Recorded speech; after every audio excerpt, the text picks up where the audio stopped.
গীতা দত্তের সঙ্গে গানের অভিজ্ঞতার কথা বলুন। খুব শ্রদ্ধা করতাম, মিষ্টি কথা বলতেন। শচীন দেববর্মনের সুরে ইনসান যা গোঠা ছবির জন্য গীতা দত্তজির সঙ্গে একটা ডুয়েট ছিল, জানু জানু রে। দুই সহেলির গান, এক জায়গায় ছিল ঝরঝর করে হাসতে হবে। সুরকারের নির্দেশে হেসে দেখালাম।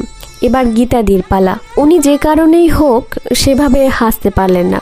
উনি প্রস্তাব দিলেন, আশা হাসবে, আমি গানটা ধরব। শচীন কর্তা রাজি হলেন।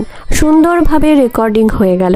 তারপর গীতা দত্তজি বললেন, আশা তোমার গালে সুন্দর টোল পড়ে, ওগুলো আমাকে দিয়ে দাও। জবাবে আমি বললাম, আপনার গভীর সুন্দর চোখ দুটো তাহলে আমাকে দিন। উনি খোলা গলায় হেসে উঠলেন। নমস্কার, আমি মন্দিরা। ভিডিওটি ভালো লাগলে লাইক, শেয়ার, সাবস্ক্রাইব করতে ভুলবেন না।